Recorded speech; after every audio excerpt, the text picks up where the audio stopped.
आपके माध्यम से पूरे देश को। और आज जिस तरीके से आपातकालीन स्थिति कोविड की है, हमारे लिए वो ज़्यादा दुखमय है। और जहाँ तक ये बंगाल की छवि की बात है मैडम, ये जो भी हो रहा है, जो लोग भी परपेट्रेटर्स हैं, जो लोग भी जिस तरीके से हिंसा को उग्र बनाने की कोशिश कर रहे हैं, वो हमारे लिए निंदनीय है। और साथ ही साथ पूरी पुलिस, पूरी प्रशासन उसका संज्ञान ले रही है। ऑलरेडी आपको पता है कि जिस तरीके से पहले 2 दिन जो भी हुआ, अभी हम जिस तरीके से कोशिश कर रहे हैं कि समन्वय बना रहे लोगों के बीच, लेकिन ये क्या है ना मैडम, क्या बीजेपी समन्वय के है? कुछ ये जो तस्वीरें हैं वो झूठी तस्वीरें तो नहीं है ना मानव? ये कौन सा समन्वय है कि केंद्रीय मंत्री अगर अपने कार्यकर्ताओं से मुलाकात करने के लिए जाता है तो भीड़ उसको घेर लेती है, उसकी गाड़ियों के शीशे तोड़ दिए जाते हैं, जो पुलिस की टीम उसके साथ चल रही होती है उनकी गाड़ियों पर पथराव किया जाता है। ये कौन सा समन्वय है पश्चिम बंगाल का? मैडम, इसको आप 2 भागों में देखिए। पहला जो भाग है, जो हमारे जो केंद्रीय मंत्री हैं, ये बहुत ही दुखद है। मैं चाहता हूँ कि वो ठीक ठाक रहे, भगवान उनको आशीर्वाद दे, भगवान का लाख लाख शुक्र है उनको कहीं तरह से चोट नहीं लगा। लेकिन उसके बावजूद भी उनके ड्राइवर को चोट लगा है, जो कि काफ़ी निंदनीय है। उन्होंने एक चीज़ बोली कि भाई मुरलीधर सर को तो कोई जानता नहीं है बंगाल में, वो कौन से केंद्र मंत्री हैं, क्या पोर्टफोलियो है उनका। लेकिन उन्होंने बोला कि बीजेपी के शायद गाड़ी को देख के वहाँ के लोग उग्र हो गए। उग्र होना गलत है, मैं इसकी कड़ी निंदा करता हूं। और साथ ही साथ सर, ये मैं पूरे देश को अवगत कराना चाहता हूं। लोगों को चोट लग रही है पत्थरबाजी से, कड़ी निंदा मतलब एक शब्द आए टीवी पर बोल दिया और उसके बाद हो गई बात खत्म। इस तरह की हिंसा रुक क्यों नहीं रही है? नहीं, ये कड़ी निंदा शब्द ना छोड़ दीजिए सर। ये कड़ी निंदा आपके कानों को ठीक नहीं लगती है सुनने में।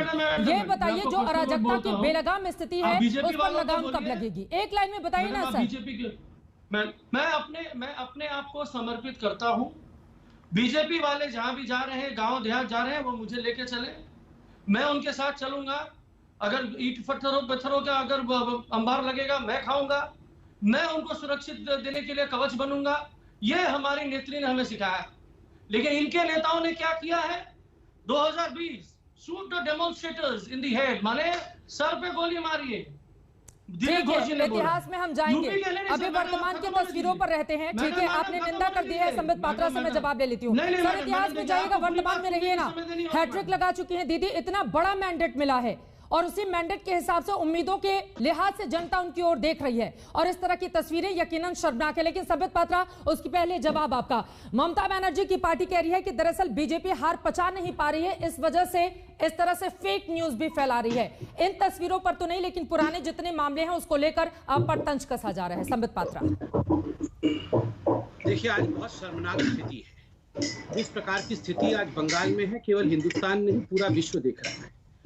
कल दीदी मतलब ममता बनर्जी, कल उन्होंने जब प्रेस कॉन्फ्रेंस किया था, उन्होंने कहा था कि ये बीजेपी प्रोपेगेंडा कर रही है। आज कह रही है 16 लोगों की हत्या हो गई है और 16 लोगों को जिनकी हत्या हुई है उनको 2-2 लाख रुपए कंपेंसेशन दिया जाएगा। मैं सवाल पूछता हूं, ये 16 लोग जिनकी लाशें हैं, जिनकी मौत हो गई है, क्या ये फेक लोग हैं? मृत्यु हुई है ना, तभी तो कंपेंसेशन दे रही है। दूसरी बात है, ये जो वी मुरलीधरन जी हमारे मंत्री हैं, केंद्रीय मंत्री हैं, केंद्रीय विदेश राज्य मंत्री हैं, उनके ऊपर जो हमला हुआ है ये तो प्रत्यक्षम किम प्रमाणम, प्रत्यक्ष है, सब लोग देख पा रहे, पूरा विश्व देख रहा है। आप बताइए, बंगाल क्या रिपब्लिक ऑफ इंडिया, मतलब ये रिपब्लिक ऑफ बंगाल कोई अलग है भारतवर्ष से? ये बार बार जो ममता बनर्जी कह रही है कि ये मंत्री यहाँ पर आके क्यों घूम रहे हैं, इनको कौन अधिकार देता है अपने कार्यकर्ताओं के घर जाने के लिए? क्यों वो बोल रहे हैं कोविड क्यों फैला रहे हैं बंगाल में आकर? कोविड फैला रहे हैं? नहीं, ये जो 100 लोग जो कि बाहर में जो मार पिटाई कर रहे हैं वो कोविड नहीं फैला रहे हैं। यह अकेला मंत्री अपनी गाड़ी में जा रहा है, वो कोविड फैला रहा है। और ये आप बताइए, ये बंगाल क्या बाहर है देश के? हमारे यूनियन ऑफ इंडिया के मंत्री बंगाल नहीं जा सकते, वो बाहरी हो जाते हैं। जाएंगे तो आप उनको मार डालेंगे। आप